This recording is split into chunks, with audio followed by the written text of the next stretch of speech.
Hello to everyone in TV land. This is Focus on Liberia online television, and you're listening to the Focus on Liberia Daily News with Gwendolyn Dorado. I bring you the headlines.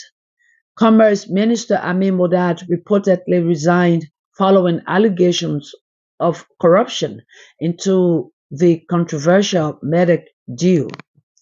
Minister of Defense announces that it has secured a donation of over 20 million United States dollars worth of essential logistical equipment from the African Union.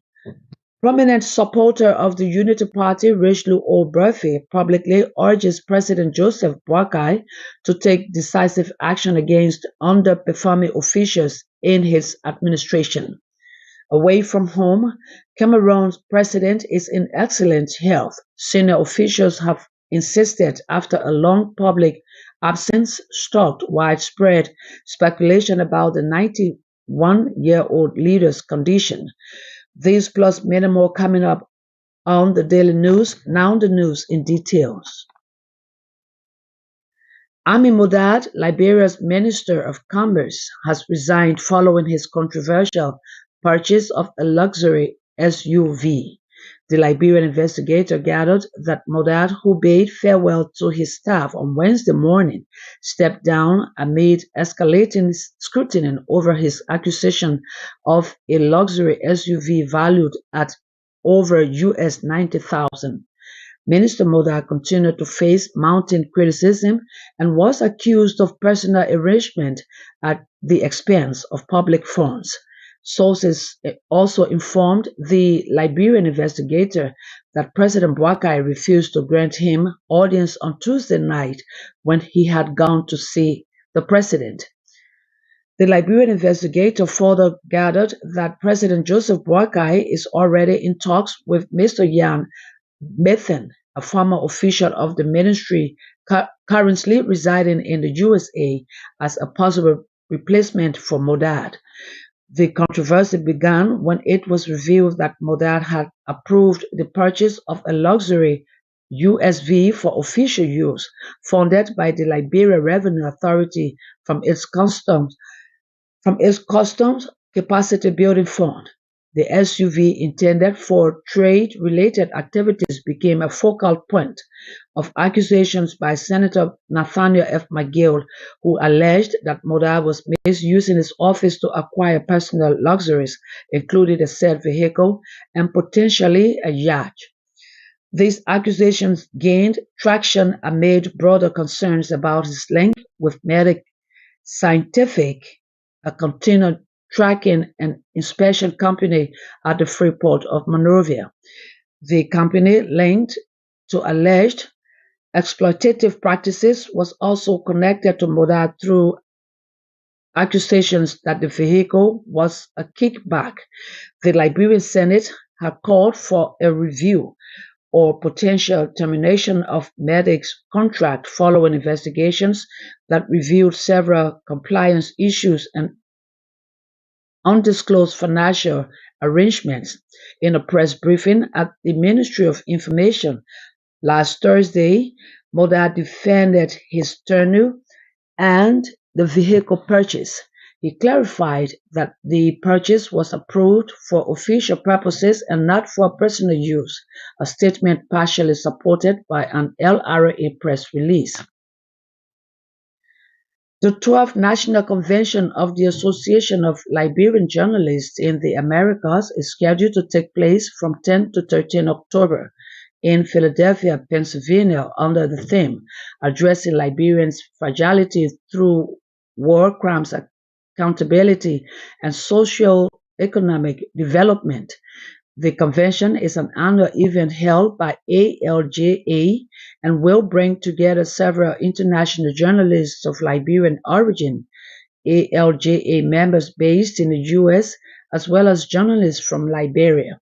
Also expected to attend are officials of the Liberian government, politicians, civil society actors, and friends of the Liberian media.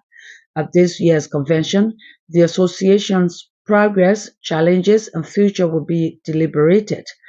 ALJA maintains that war crimes accountability will contribute to lasting peace and stability and create an environment that is conducive for the social and economic development of Liberia.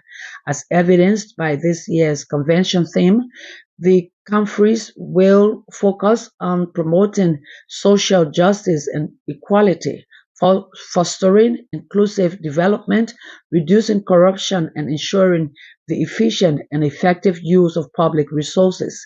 A resolution on these critical issues will be crafted and issued at the close of the convention. A prominent supporter of the Unity Party, Rachel Oberfe, has publicly urged President Joseph Boakai to take decisive action against underperforming officials in his administration. Boakai, often referred to as the Rescue Mission General, voiced serious concerns about the poor performance of several government officials within the first 9 months of the Unity Party-led government. He stated, "It's shocking that after 9 or 10 months, President Boakai hasn't realized that many of his people he has appointed are either slacking or treating the roles like a honeymoon."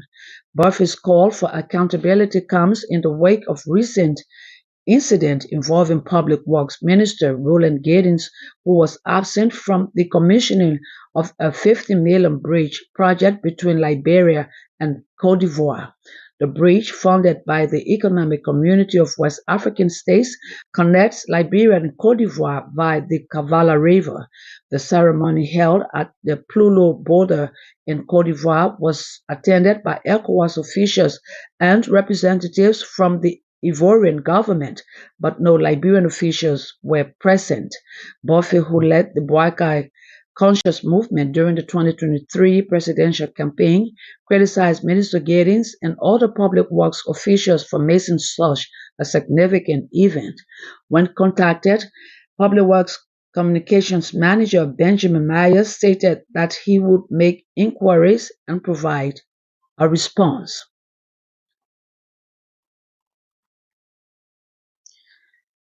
The Legislative Public Accounts Committee has conducted a public hearing into the findings of the General Auditing Commission audit of the National Disaster Management Agency for the fiscal period from June 30, 2020 to July 30, 2021.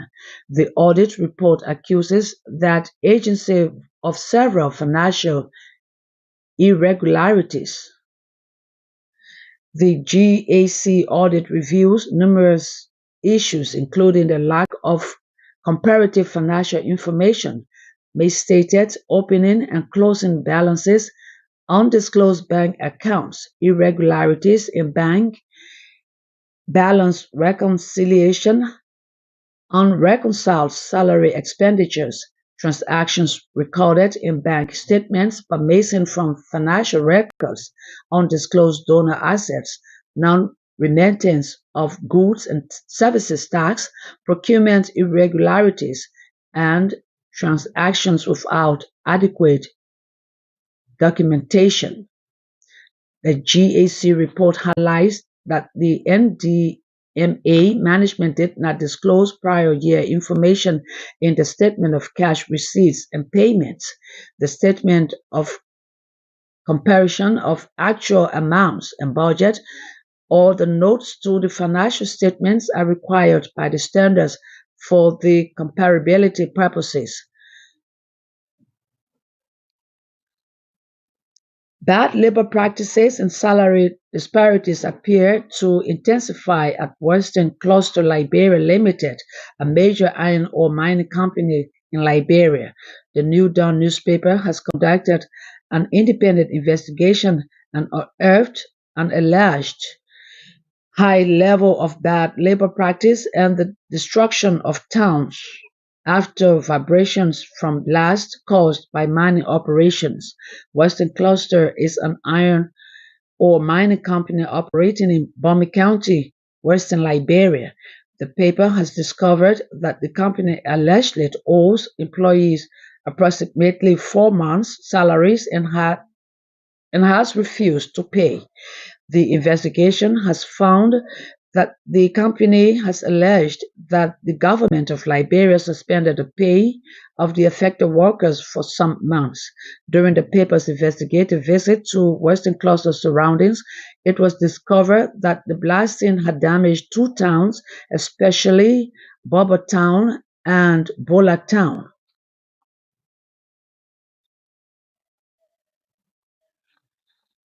The administration, sorry, the Ministry of National Defense has announced that it has secured a donation of over 20 million United States dollars worth of essential logistical equipment from the African Union. In a release issued on Tuesday, October 8, the Defense Office said the AU's contribution marks a critical step in boosting the AFL's operational capacity, reinforcing Liberia's national security and regional commitments to peace and stability in West Africa and the world at large. The achievement, the release added, is the result of long term diplomatic and military efforts beginning in 2018 when Brigadier General Davison F. Foley, now Chief of Staff of the AFL, served as Liberia's defense attaché and also chairman of Military Staff Committee on the Peace and Security Council at the AU. At the 38th Ordinary Session of the AU Assembly of Heads of States held in Addis Ababa in February 2024, the Minister of Foreign Affairs, Madam Sarah Besloyanti, representing President Joseph Yomabwakai, was informed about the AU's intent to supply Liberia with both lethal and non-lethal equipment stored at the Continental Logistics Base in Douala, Cameroon. This commitment was further solidified during the 16th Ordinary Session of the AU's Specialized Technical Committee on Defense, Safety and Security held in June this year. Away from Liberia, Cameroon's president is in excellent health. Senior officials have insisted after a long public absence stalked widespreading speculation about the 91-year-old leader's condition. President Paul Biya has not been seen in public since 8 September when he attended a China Africa forum in Beijing. He has since missed events he was scheduled to be at, such as the United Nations General Assembly in New York. But in a statement, the head of Cameroon's civil cabinet said Bayer was well and condemned the mischievous individual speculating about the president's health and eventual death. The statement came after days of opposition parties and civil society groups calling for information on Bayer's health and exact whereabouts. But that's it for the Focus on Liberia Daily News. I do a recap of the headlines. Commerce Minister Amir Modad reportedly resigned following allegation of corruption into the controversial MEDEC deal. Ministry of Defense announces that it has secured a donation of over 20 million United States dollars worth of essential logistical equipment from the African Union. Prominent supporter of the Unity Party, Richelieu Obarfe, publicly urges President Joseph Boakai to take decisive action against underperforming officials in his administration. Away from home, Cameroon president is in excellent health. Senior officials have insisted after a long public absence stalked widespread speculation about the 91-year-old leader's condition. On behalf of the management and staff of Focus on Liberia, many thanks to our listeners and viewers. We urge that you keep following us and share our videos. My name is Gwendolyn Dorado. I present it.